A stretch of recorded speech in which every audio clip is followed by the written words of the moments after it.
answers, and I have to have the feedback. Right, let's think of this. Pick a topic. Right, do you understand the topic? If you don't understand it, ask a question on it. So they help themselves understand by walking around the topic they're interested in, by doing a little bit of research, doing a bit of investigating themselves, developing the question, and that way they're developing their own knowledge. You then post a question up on the Peerwise website. Students then log on and they can answer any question they want. Okay, so they can answer one question, or in last year's class, there was a girl that answered, I think she answered 4,000 questions. I said, the minimum was ask 6 questions, answer 6 questions, and she went crazy and answered 5,000 questions. I wasn't going to stop her, you know, she was obviously getting a lot from it. From talking to the students, they said it was like a game, because within Peerwise you get badges for answering, 5 questions in a row right. If you answer a question a day for 10 days, or if you ask a question and get feedback and someone likes your question, it's like Facebook where you get a like. So it's very much in their world, where it's gaming, it's Facebook, it's all those things mixed together. But they're learning at the same time. So they fall into this trap of, this is like a game. Then all of a sudden they're learning by osmosis and they're learning to kind of spike themselves. So over here, the right hand side of the student that doesn't really get it, he's not kind of a bit stuck in the area. He goes, hang on, I'll go log on. They can search for a question based on topic, based on keyword, based, way search things on the internet. He can find questions that are written by his peers in an area that he's not quite sure of, with the feedback. Yeah. Can I just ask you, Barry, when you're setting this up, do they have to be students have a student account, or can they just be as regular login users? Anyone. As long as you have an email address, you can log on. It doesn't even have to be an institutional email address. And it's free, which is great. And I've got up to 250 students, so I don't know what the limit is on class size, but so it starts 250 anyway. Actually, that's kind of a tie-on question to Jerry's. In kind of second level, there are issues with sometimes there can be issues with getting students to use their own identifying details, and some things like Comic Life, for example, or other things have an educator's account where you sign up as an educator with your institution, and then you are able to assign accounts without students disclosing personal information to sign up for accounts. Is there something like that on Peerwise, or does everybody have to sign up by themselves? The way you do is you have to create a unique identifier for each student so that you can track their progress in the Peerwise world. But when they log on by a username, so they can select any username they want, an avatar, whatever they want to do. For me, I use their student number as their registration number, but you can just go A1, A2. You can create your own database on the student side. So for me, for 250 students, it's easier to have the student number that I already had already. But once they're in there, everything is anonymous in Peerwise. The students don't know who wrote the question or who answered their question. Okay, cool. And they like that, so they can post content. That feedback isn't quite clear. Would you mind, just addressing point 3 there? I don't really get it. They don't mind saying that because they know that whoever reads it, there's no. Who wrote it? Have a number E12, so they say A12. I don't understand. Well, if they see the username could be anything. Harry Cat One, or could be anything. Yeah. So it's just something that the students remember when it's like their log on details for an email, whatever. It's just something you can remember. And there is massive potential here for students learn by themselves, for themselves. So the right questions, learning when they're writing the questions, and they're also learning when they're answering the questions. They're learning when they get the feedback. If they get the question wrong, they can still learn. So there's a number of learning opportunities. And it's a community-based approach where the students, I literally just set them up and say, right, here's your identifier. You log on with identifier. You choose your own password. You choose your own username, and from then on, the ways go. And at the end, maybe it was first, second, third week, I kind of track it to make sure they are logging on. If there's any password details, I can help them out there. But they look after this themselves. Yeah.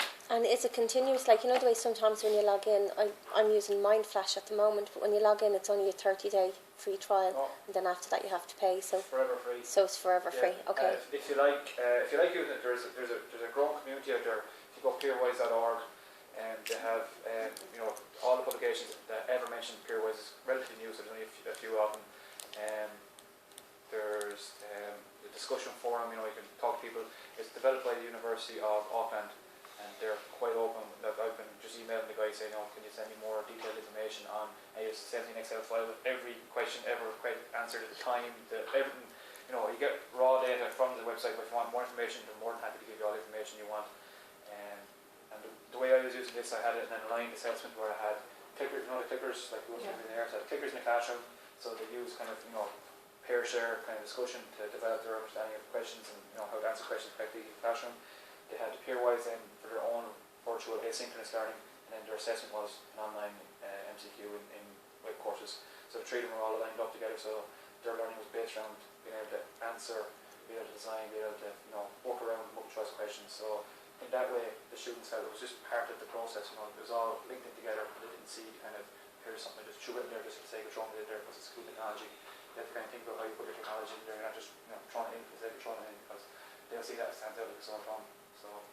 Can I just ask you, Barry? Yeah. Have you got it between your 250 students, or if they ask a question, can anyone in the world answer it? Just the class. So you have Me and all them. Right. What they do is they can flag it for themselves to ask a question, so flag it for the person who wrote it, or they can flag it for the administrator, which is me, to say someone puts and you can put pictures up to someone and make a picture up. You can say right, that's flagged. You need to take that. Yeah. So you can put up pictures, you can put up videos, you can put up you can post it within the site. The question will be based around that. So say if you're doing multimedia, say have a look at this clip or video. Do you find this interesting? I don't know multimedia, so I don't know what to do. But for me, it's images of structures and it's questions on theory, chemistry theory. So you can work at videos, text, pictures, whatever you want to do. So this is what the question looked like. So just they see the question. The question is is ethanol more soluble than ethanol or whatever, and they select the option and then they get the feedback then at the end as well. So this is one of the students, one very simple one. This one they'll kind of get their head around how they worked it, and then they can give each other feedback. So for example, the topic says they got 2 stars and an interesting question. One here's an interesting question. And can it only be that they answer the question, or can you set it up as a multitask, like true or false, or is this statement true? You can pick any variation of the multiple choice. Multiple choices. Yeah. It's multiple choice based, so whatever you can do multiple choice, you can do on this. And then they have comments as well. So obviously there's 4 comments on the one question. They all say, look, I think you're wrong there. You need to go back and take a look at it because it's actually this chemical does exist. So 4 people kind of suggested take a look at this. You need to rework that question. So again, they help each other figure out what they don't get. And then down at the very end here, one student asks, can you include additional information in the feedback section, please? And their author wrote back, sure, no problem. So they're kind of communicating with each other in the virtual world as well. So I was going to make it a multiple choice question, but we're literally at 2 minutes left, so we don't have time. So mind mapping, okay, you're probably going to go to a class of this alone, but I use mind mapping again as a kind of instead of individually developing the mind map, I get to work in groups and then to teach the class using the mind map to teach a group of students, their own peers on a topic. So we won't spend too much time on that. So this is just some images of the students working on mind maps. So I give them free rein in the classroom. They use the whiteboards. So here's an example of one of the mind maps. This is a very early stage where they kind of don't know where they're going with the mind map. It's just crazy. And over the weeks they kind of distill it down. So again, you can see this is someone done it on a page. You can see they have numbers of different drafts of it, and they're scribbling things out. And they're kind of that journey, that to and forward. They're not getting it. Get just there. They're getting frustrated, and they kind of figure it out and they feel brilliant. And this them teach each other. So this girl here, Debbie, she literally went to the chipper shop around the corner from her, got a big sheet of chipper paper and drew it all out on a sheet of paper just to show her classmates what she was actually talking about. This is them in class just having a chat, figuring, chatting amongst. I got them to move around so they could share each other's information with each other. Again, this is kind of a peer review process in the middle of the semester saying, here's how far we got after 6 weeks. Is it good? Do you think I should go further? What do you think I should do? And the peers are helping each other. Some of them made videos to present at the end, and some of them kind of, plays, mini plays, I suppose. Well, it's like, sorry. Yeah. So again, these guys were kind of comparing and contrasting good and bad things in the pharmaceutical industry. So what's good to do in the lab and what's bad to do in the lab. And they asked the students to put green stars to say what they thought was good, and red stars to say what they thought was bad. And then they basically taught the task based on, you pick this, why did you pick this? And they went through that. So it's a really interactive class. Here's a video. Work.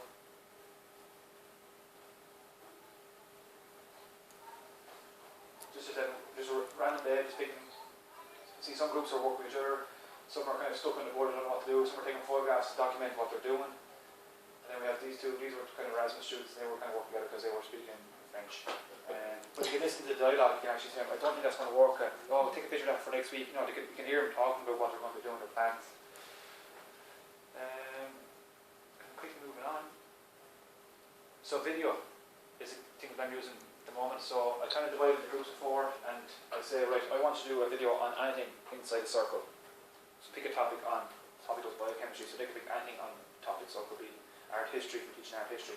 You can pick a topic and within that then they're going to have, action research, peer assisted learning, when use technology and so on. At the end, all I want at the end of the day is 1 3-minute video that they can show to their peers and the peers can learn based on what they're talking about in their video. So again, just kind of the schematic. So there's lots of understanding going on, lots of development. So in the group research, that brainstorming session, they can come up with ideas. 9 out of 10 don't ever use, but just even talking about it really gets their head thinking about biochemistry. They produce the video, but that doesn't really look right. We need to adapt that a little bit more maybe. Again, they're evolving, they're doing that backwards and forwards journey. They're getting all the hurdles. Then they have the show and tell, which is like a cinema. Okay, so we had a big theatre over in Cockroach Street. We literally say, right, bring in popcorn, we're going to have a cinema day, and everyone watches everyone's videos, and it's a great way for them to show, this is all the work I've done for 12 weeks, and here's my final production. So it's that digital asset that they can say, look, I started off with a blank sheet of paper, and here's what I ended up with. And then they have the reflection. Can you guys by writing reflective essays the whole time to see the power of that as well? So yeah, do a little bit of reflection. So I kind of set it into the curriculum. So again, we have some stages which are kind of where I input a good bit, which are the green stages. The yellow stages, then they're off doing shooting and editing, and then purple stages are reflection. So reflection is kind of going on all the time.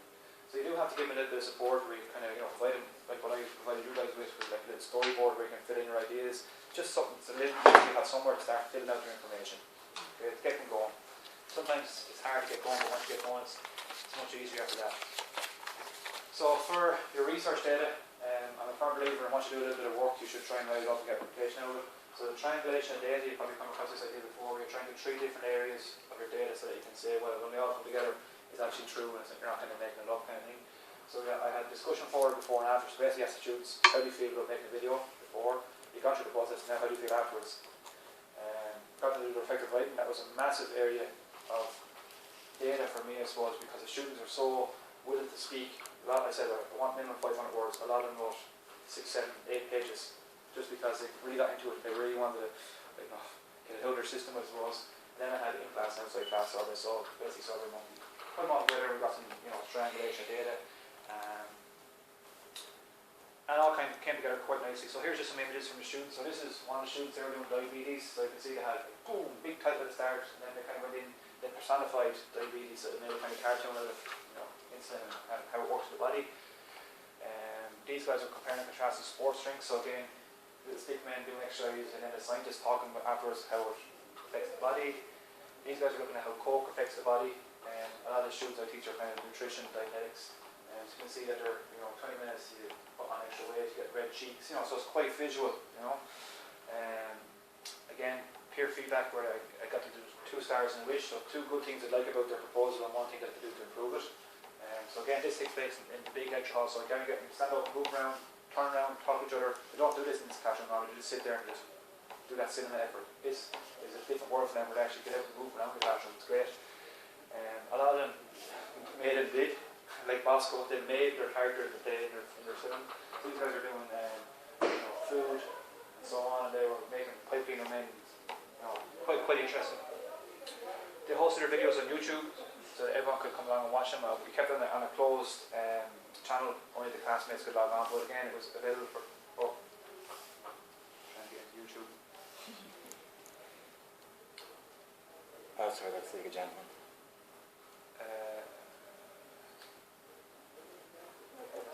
So yeah, so you can watch each other and you can review each other's work.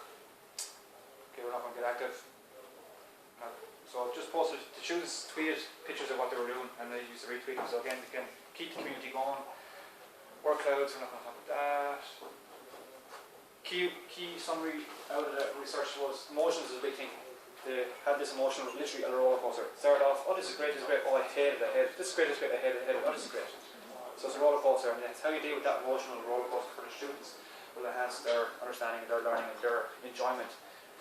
What I found was the more they enjoy it, the more they see what they learned. Are we done? Well, everybody started moving. We're a wee bit behind. So I know you had an extra.